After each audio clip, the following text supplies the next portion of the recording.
Good morning, ladies and gentlemen, and welcome to the Connecticut Valley School of Music podcast. We are live in the studio with a gentleman that I've gotten to know over the last few years, Mr. Dan Bertram.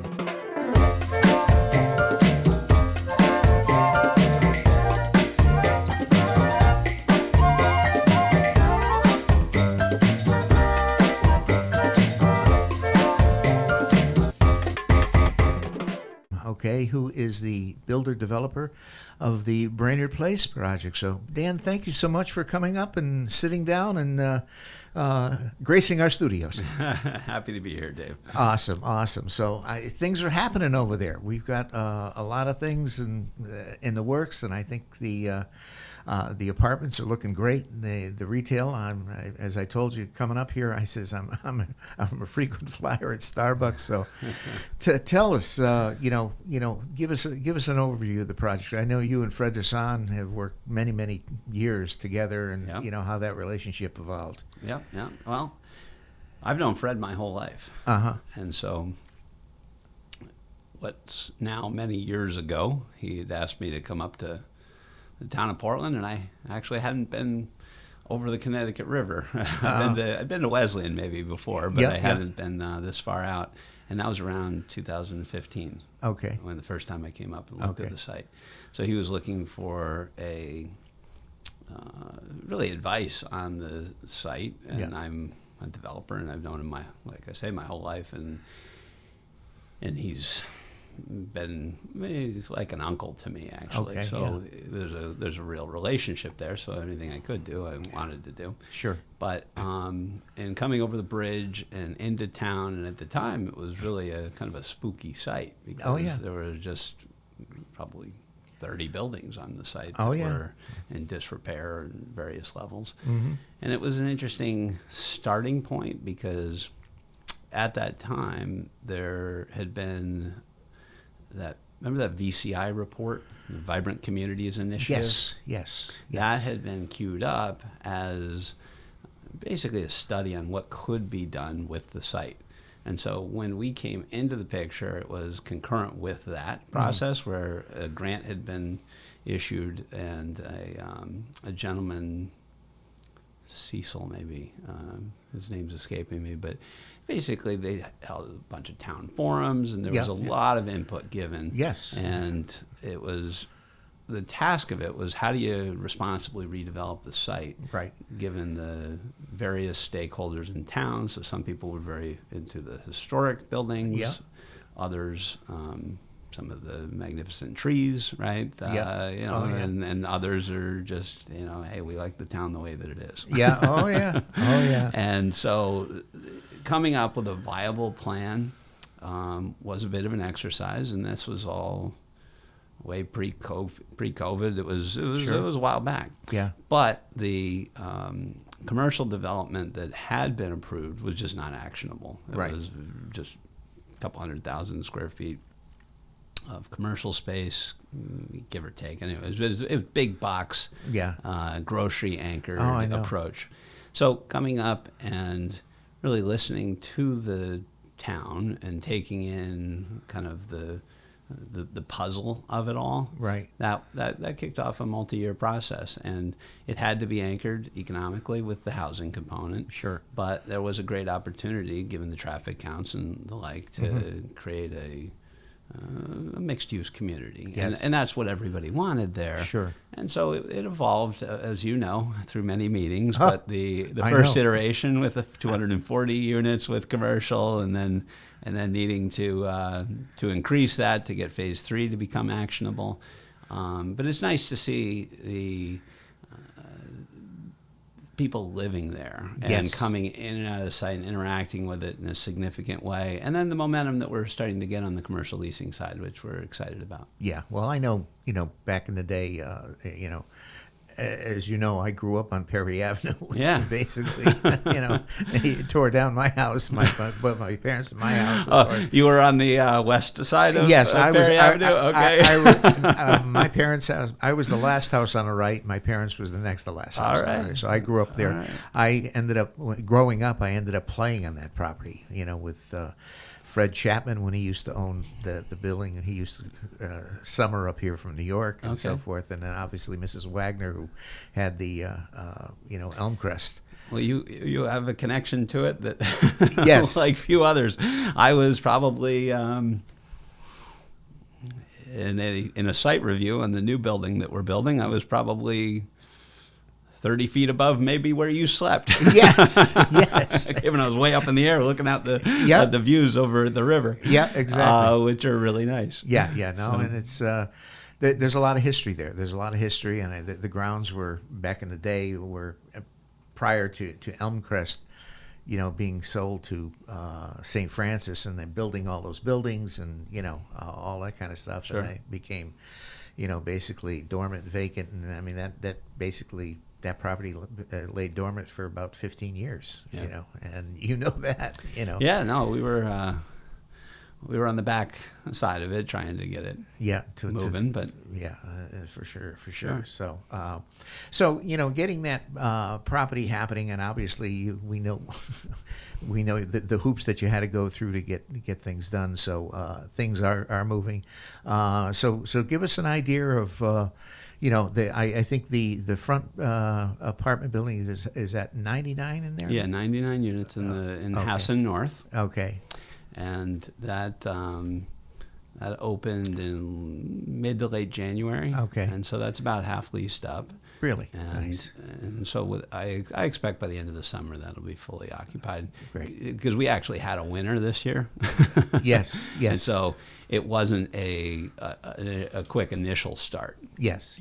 Well, the thing is, so just outlining just some of the parameters on the apartments. You've got 3-size apartments. I know that was they range from a big bone of contention.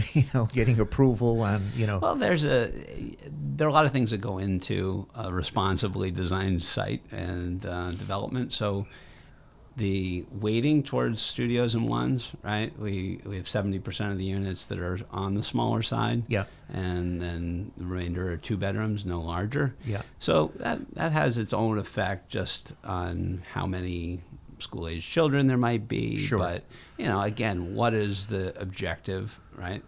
That had to be established through a lot of debate. Mm-hmm. And so giving sort of younger professionals and then some older folks. We have people who have children who live in town and they've moved in to be closer to them. Yeah. We have other people who are just coming out of school and working for Pratt and Whitney, veterinarians, some medical doctors. Nice. But the demographic coming in is I think a wonderful addition to the town, and some serving the town and some bringing new people to the town. Sure. So it's been nice. Now the second now is that Hassan South. Is that what that is? Yeah. So that I was trying to do Hassan Way as a road, and it didn't work. It was adding confusion to the addressing scheme. Okay. And so we ended up naming those 2 buildings.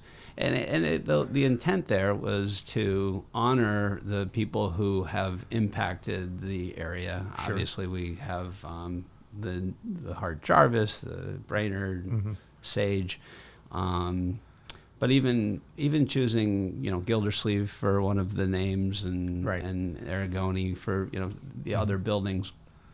What we were trying to do is really bring and pay some tribute to Fred, who I think is just a wonderful human being. Oh, absolutely. And he is just a person who, in such a classy way, proceeds with just a quiet determination, and he's rock solid. Yeah. And so you want your children to be like him, right, when they grow up. And so from my perspective, this is a small honor to him because of just what role he's had in my life. No, I can picture him every meeting that you were there. He was there in the back, and he was. And he could keep a cool head. And he did. I mostly do. Yeah. Sometimes you have to say, "Hey, that's a little over the line," but yeah, he's a wonderful guy, and we're happy to. Like I say, have some things that will endure. Now that building there also has a commercial component.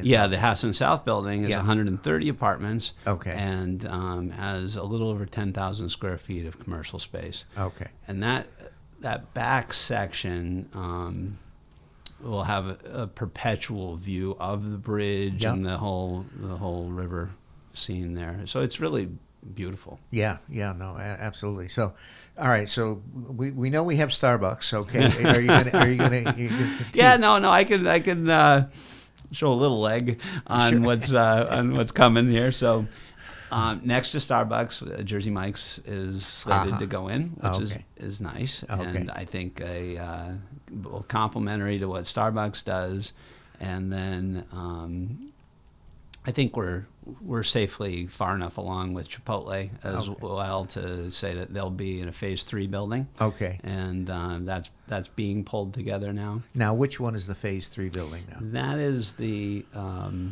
revised B building. As you come over the bridge, it was in 2 parts, right? Okay. So one along Main, one along Marlboro with that connector and that elevator in the middle. Yeah. And so they would go on the end cap. As you come over the bridge, you would see them first on the end on the ground floor of the B building.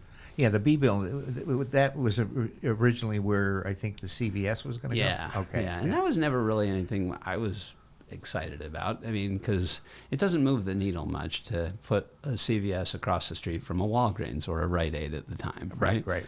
And so that was just, though, an economic building block from the early days. Sure. But CVS has had a lot of problems since then. I'm glad it didn't even come together, because then we'd be looking at a site that needed to be reworked. Yes, because they haven't been growing like they were back in the day, and they were very rock solid back in the day, and I'm sure they will be again. But they're right now. The plan that we came up by taking the commercial from that A building and shifting it out to Main and Marlboro has just introduced some really interesting visuals that I think is a more sophisticated presentation for the entire project. Okay. And we actually have another thing that we're in development on, so it's not as far along as the others, but there's an early learning center that is for early education from 6 months to five and a half type of age groups, right? And so that looks really interesting, and so we'll be in front of the town talking about this, I think, in the next month or so. Okay. And it will involve an entrance into the Sage House for a lobby area that then has classrooms around it for infants and such. And then it expands from the first floor of Sage into the second floor of the Gildersleeve building. Oh, right? okay. And so, because they need around 11, 12,000 square feet. Okay. And so it'll be a really interesting use where it integrates the historic, because this has been the puzzle on this job from the day one, is how do you take these 1800s manor homes and make them fit with everything else. And I think we've creatively, through making the Brainard House a community building with some upstairs suites that you could rent, and then going that way with Hart Jarvis, we've been able to figure out a way to control the fit up and keep that going on a schedule, even without having it be pre-leased. Because it's hard to pre-lease a building like that when it deteriorated, when those buildings had deteriorated to the level that they had. So bringing them back where we're really the decision maker, we're the end user, right, and just leasing it to what we believe will be primarily the residents, for their office, live, work on campus, not at home. You can walk across, go over to Starbucks, get a sandwich at Jersey Mike's, maybe a burrito. And then have a very nice office setting, because some of the views off, particularly the Hart Jarvis house, looking out those windows, it will be very, very pleasant to be inside that space. So just for everybody's orientation there, Sure. so we have the Brainerd House, which is right next to the pool. Yeah, the main entrance where the pool's being built now. Okay. Yep. So Mrs. Wagner's house, that is the Hart Jarvis house. Oh, okay. The Wagner reference I don't have. Oh, okay. Sorry. With the columns that face the bridge. Exactly. Yeah, that's the Hart Jarvis. That's house. the Hart Jarvis, Yep. and the Marlborough House, which was the old that was the Sage House. Oh, okay. Right okay. across from Burger Yeah, so King. I'm learning something new today. Yes. About some of the other the prior names of some of these buildings. Yes. But yes, those three. And so on that Sage House, the last one referenced is the one that will blend into the B building, the Gildersleeve. Nice. And so that, I think, will be really an interesting pairing and create a great transition into something that has some sophisticated architecture and then has modern classrooms to complement. Yeah. Well, I mean, I used to read when I was working for the town. I used to read all the water meters in those places. Yeah. So, he used to go in there. But Sure. I know, the Hart Jarvis house or the Sage house. I mean, God, I think the last time I was in there, all of the HVAC ducts were on the floor on the second floor. They made some questionable choices for use of space. You're right. They just said, okay, well, we're not going to even occupy the top floor, and we'll just run ducts and things like that across the floor. They didn't even take out the carpet. It was just a strange installation. Yes. I mean, and that's what's made it such a creative exercise, because if you say to a national brand, do you want to move into this 1800s something home that has been abused systemically for decades? Yes, it's a hard sell. Yeah, and so you really have to figure out. And in the lower levels of that building, that had already been gutted, for lack of a better word. So it was taken back to the stud. So it was more. It was easily identifiable how you could fit up the space, so it wasn't that much overhead. Right. And being able to complement it with parts of the new build, makes it for a differentiated space, which I think for little kids is great. Sure. See a little visual interest. Now, there's still a plan for a rooftop restaurant there? Yeah, that's on the Arrigoni building. Okay. And I was standing on the top of the same space on that fourth floor, right, in the Hassan South building a few minutes ago, before I came over, and just saying, this will be magnificent. Just take this view and slide it west a couple hundred feet, and that's going to be the rooftop restaurant view. And so I think we'll do well with that as the word gets out that we're doing well with national brands. So there's a lot of awareness. Obviously, there's a lot of traffic coming by the site, but they'll be coming into the site as well. Yeah. We just got the monument signs up on the... They look great, right by the gas station down there. Exactly. Coming right off. And so, there are little things to do as you install them to kind of unveil them, if you will, because all the fences around it and stuff, so you can't see that sign that well. But as each week goes by, there's some refinement that has it happens. has it feeling better. Even on the Hart Jarvis house, there were 5 or 6 windows put in since I was here at my last site visit, and it just slowly turns. Yeah. Now the entrance down off Main Street, is that going to be just an entrance, not an exit? Off of Main Street, it's right in only. Right in only. Coming into town. Yeah. Right. Yeah. Exactly. And that was determined by the DOT. Yes, right? I know they did the DOT stuff. They say what they want, and you say thank you, sir. May I have another? Yes, that's the gig. Yes, exactly. So. Jump. How high would you like that? Yes, exactly. But it seems like the light in front. It seems like it's working fine. As far as there's no disruptions. No, traffic signal. Sure. I mean, there was all kinds of uproar. Oh, that traffic is going to back up traffic onto the bridge, and so far it hasn't. And it's one of those things. It's not like you just throw a light switch and everything changes. It's very incremental, and so I don't think anyone will know the difference by the time the place is all the way built out. it won't be a talking point because everybody will be so used to the Exactly. way that it's structured now. Exactly. So fantastic. Maybe just to touch on the price points on the apartments. I know Sure, the sure. the studio apartments are We're in the $1,700 range on studios. okay. Around 2,000, depending on the size of the one bedroom, and then we're starting around 2,500 for the two bedroom, and Okay. then the most expensive is just under 3,200 a month. Okay. For a two bedroom. Now, as far as amenities on the apartment, obviously you have the community building there, which they're going to have some facilities in there, or gym. Yeah, or yeah, what- inside the Brainerd House. Yeah. There'll be a billiard table and shuffleboard, and there's some best practices of apartment amenities that will go into that structure. Yeah. There'll be different community and meeting rooms. The pool has a lot of stuff being serviced Yeah. from the Brainerd House, so Okay. all the equipment's in the basement, Yeah, and then yeah, up yeah. above are the bathrooms Yeah, to serve that. Okay.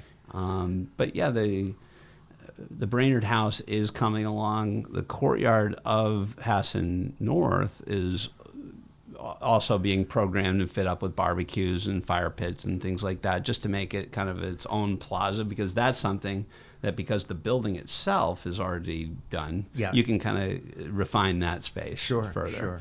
But the gazebo in front of the Brainerd House Yeah. is another feature that's all being integrated now that the pool is being finished. Yeah, And yeah. the heavy construction finishes. Now, as far as what amenities are included in the apartments? I mean, obviously, you So the way that it works often in this type of a phased rollout is the people who move in pay a rent, and they might pay something more for a parking space or something like that. So there's just sort of this menu of things. And then there's a notice that there will be an amenity fee in the future.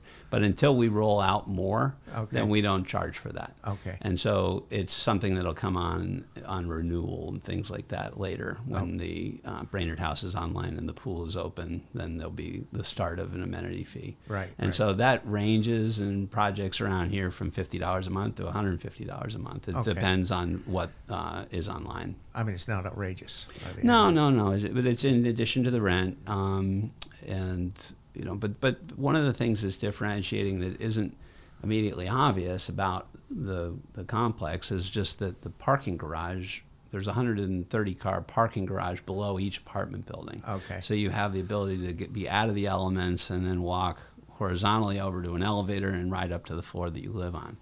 And so that's something that we have found is very popular, especially in, Sure. in the winter months and such. So, Now, is there a cost for outside parking, or is that yeah, it's just lesser. lesser? cost. Okay, Yeah. nice. Yeah, because I see, the parking garage, that was a.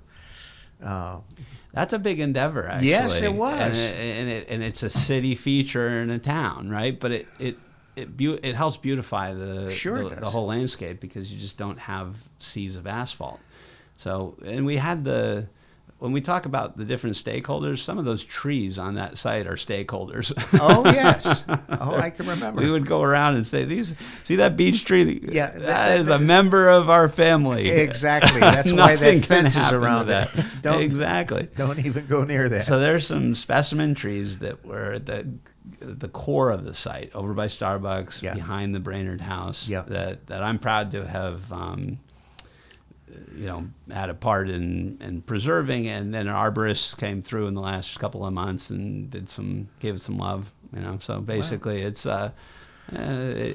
we had to serve a lot of masters here to get out of the gates, but it does bring a sophistication Sure. that is not there otherwise. If you just kind of mow down 15 acres and build everything from scratch, it Right. just has a different feel. Right. So this is appropriate for the area, and I think ultimately, and there was a lot of debate along these lines, but it will be part of the building block for it being a premium Sure. experience. Those historic homes are, because they're indefensibly expensive. Oh, yeah. bring back to life. Oh, absolutely. You I mean, it's just you can't rent them for no, you just anything that covers. That's it. You know, add money and stir. Especially to update to the new code standards and all of that kind of stuff, and egress. And, it's like and sprinklers and it's a money pit. Yeah, yes, add money and stir. My God, it's just like absolutely. But it gives a lot of character to the it place, and so we're happy with how that's coming together. Exactly. So the open houses. Tell us a little about the open house. I know you've been. Yeah, it's really more of a meet and greet. Yeah, we were open to saying we'll host any gathering. The chamber had come over and done an event since we've opened, and this is just another kind of community outreach, but it's also just kind of answering the phone and saying, yes, we'd love to show what we've done so far and continue to get the word out. Yeah. Because when people find us, then it's not a hard sale. And so I think that the feedback has been very, very positive. Yeah. And so we're happy with the entire plan. And so I'm very, I've said this in a lot of the public meetings. I'm rarely living in the moment. I'm a year and a half out saying, what's the problem and what are we, so I'm often obsessing about that kind of thing. Well, but it's nice to sit down and have this conversation about where are we today? Yes. Because my mind is on phase 3. Sure.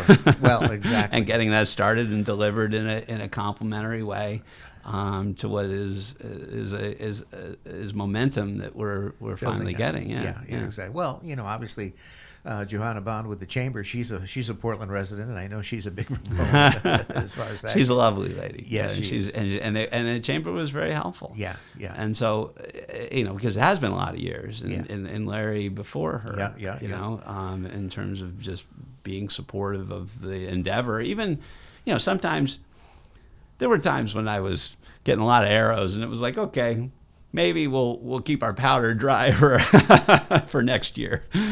And that's okay, because the bottom line is there had to be a process to build a consensus. Yeah. And we finally got there, and even with the last round of refinements for the A building, right, where that'll have an independent living component. That'll, I think, be very, very popular, because most facilities where you would have any level of service are really drive in, drive out. Right. And so this is immersed with the whole programmed experience for everybody. Yeah. And so I think there's a sophistication to that overall experience for a wide range of ages. Sure. I know that was one of the things that obviously when put a kind of brakes on the apartments and so forth, and you came up with the independent living. So describe that a little bit. How do you evolve through that? Well, it was brute force. It's basically, okay, this isn't going to work. And you go through these cycles, because the thing I talk about in front of commissions a lot of the time is we're here now because we see a feasible way to move forward, right? But things are always changing. So macroeconomically, how easy it is to move forward or not is changing, and often we're having to read the signs that it's getting harder before that's readily apparent, right? Yes. And so we're trying to de-risk a slowdown on a project in a multi-phase job like this by talking about things that we think are very likely to happen, but you don't want to actually feed the fear and make something happen worse than, Right. Yes. needs to happen. Yes. So when you're saying, well, wait a minute, phase 3 as designed is not actionable because we've been out here for years talking about how lovely this giant building would be, but no one will finance it without it being pre-leased to a level that was not actionable. Yeah. And so it took a while to sell that fully. Yeah. I believe it with every bone in my body, right? Sure. And it's just, especially post-COVID, a lot of habits changed. Yeah. And so you have to adapt to that. Yes. And so ultimately, I was very impressed with the people who came out in support, right? especially on the EDC side of things, Yes, Mike, yeah. from there were some really, really, really helpful, Yes. folks. Ryan also hung in there and Yeah, took yeah. a bunch of beatings Oh, along yeah, the way. yeah, and, he had his lumps. Exactly. Yeah, his lumps. And it was to get something done. Sure. Because if we didn't have a phase 3, phase 2 wasn't going to start, right? Yeah. If we didn't have an actionable plan. Yeah. And so I think eventually everybody kind of fell in line and compromised and came up with what ultimately is a very sophisticated total, package. So obviously, with the assisted living, so tenants would have amenities that would help them, Yeah, there'll be on-site services that are, basically available to residents if they're provided from within the building or without. It's driven by the services and the zoning compliance and all that. And there was a lot of parsing there to find something that was what we thought was appropriate. Yeah. Because we do want it to be as active and vibrant as it possibly can be, especially to be properly complemented with that rooftop restaurant, which will serve the entire community. Yes. And so the idea here is to say, okay, well, if you don't want children, right, and that's an age-restricted type of constraint, right? Yeah. Then this is a housing option, and with the limited services, and we defined a range of that when we were negotiating with the town, we came up with something that worked for all parties, so that there will be a way for someone who is really in great shape to happily live there, maybe with a spouse who needs some services, but they're surrounded by a more vibrant community than they might have otherwise in a drive-in, drive-out type of ecosystem. Yeah. So I think that there are some nuances there that we will be highlighting when we go to market with it, but I think it's complementary for everybody. Sure. It just gives another option in the ecosystem. Well, absolutely. And it's and I give you credit. I mean, this has been a puzzle that you've been putting together for a lot of years. and not to, well, I can't over glorify Fred because he's a wonderful guy, but there were a couple times when it was like, if it wasn't for you, Fred, I'd be out of here. Yeah. See, I'm back over the bridge. You're right, exactly. Go somewhere where they want me. Yeah. But no, I think we really got connected with the town. I did find it amusing one night when the superintendent of schools came up to me and identified himself as the second least popular person in town, right? Which I thought was pretty clever, obviously, knowing what he was saying about me. But it was on the heels of some of the, the hearings that we'd had. But again, before we found consensus. So I think that we have an actionable plan that we're very excited about, and the lease up is great. The commercial is surprising on the upside, right? That we're actually getting the brands and engaging and happily so. Yes. So it's really nice to see it launching. Now, I know you've been doing developing for quite a few years. I mean, how does this compare with? I know you've got a couple of projects going. I'm. You're right. I was in diapers on construction sites. My father was a developer. Yeah.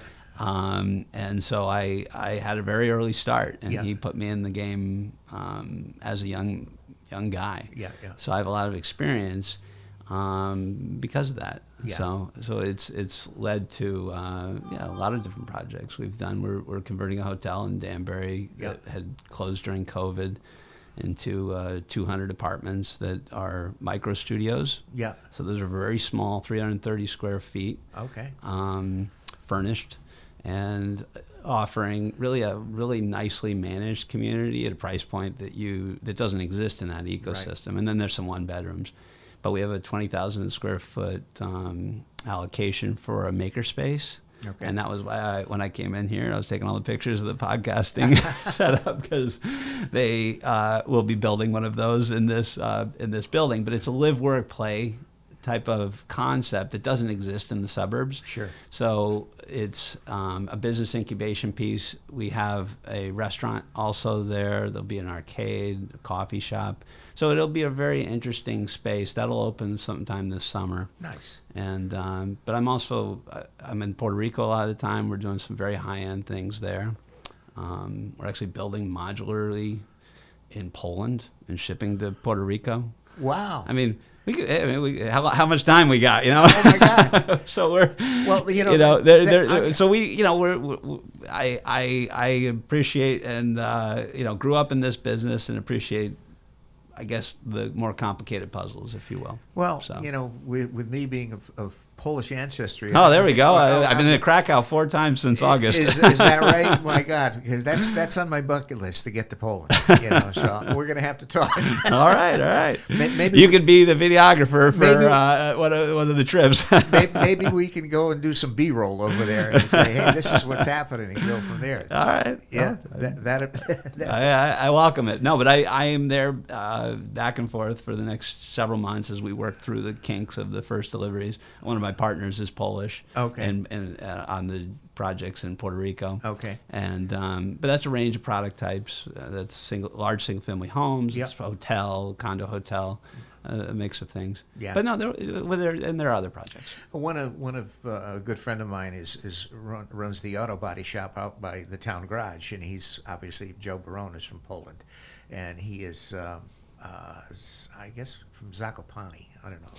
I don't know. I know Krakow. Yeah, and so forth. But and anyway. I couldn't speak a word of Polish. It's not an intuitive language. The way, I can kind of sense what's being in Puerto Rico a lot. I can pick up some of the Spanish, but not a lot. Yeah, foreign languages aren't my thing so much. There's a natural talent. But. Yeah, the only thing I can do in Polish is swear.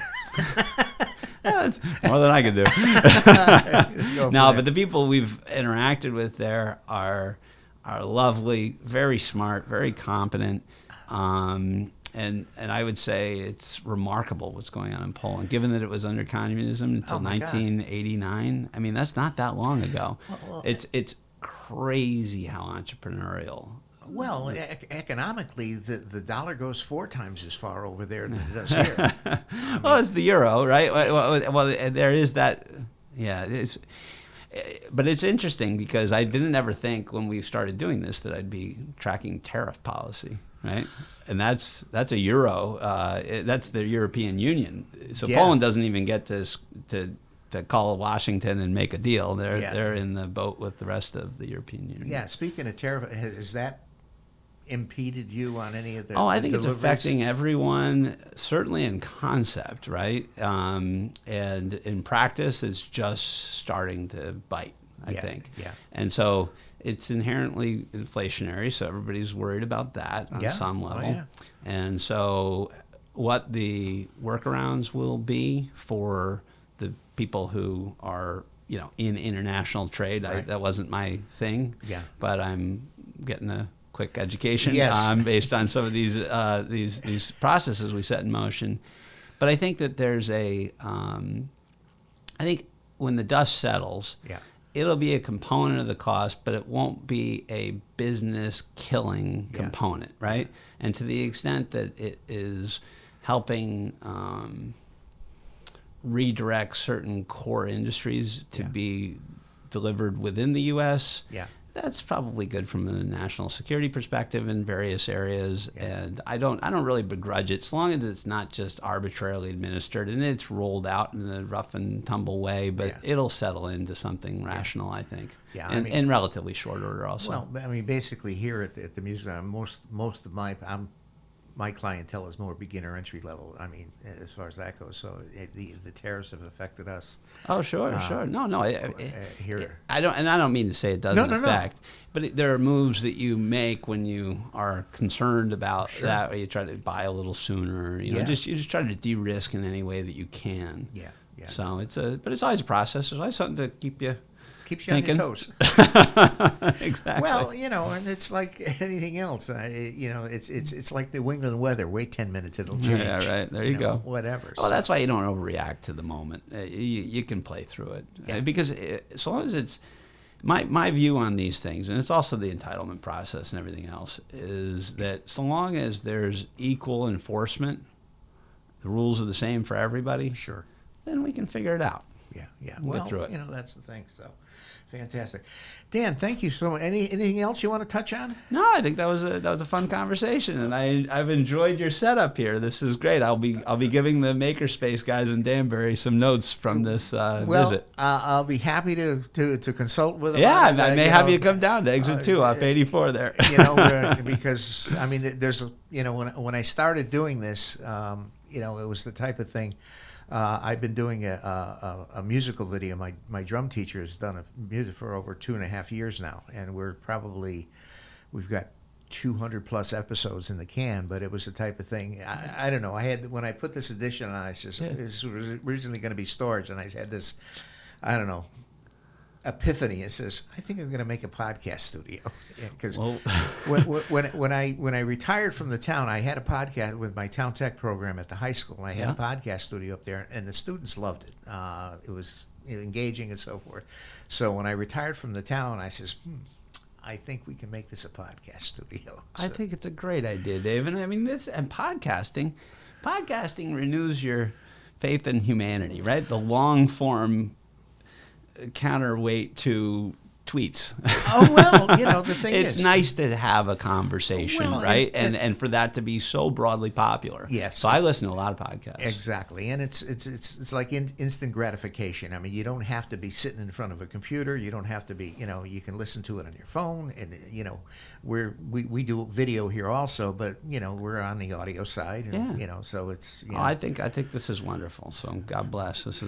And I'm happy to participate. Well, I appreciate you taking time to come up, and I'm glad you were able to see my humble abode. So anyway. Excellent. All right, ladies and gentlemen, that concludes this episode for the Connecticut Valley School of Music and Dance podcast studio, and with us in the house, Mr. Dan Bertram, who is the builder-developer from Brainerd Place and DeMarco Construction and all of everything wonderful, else. Wonderful partners. DeMarcos are excellent people. Exactly. So, Dan, thank you so much. Good luck.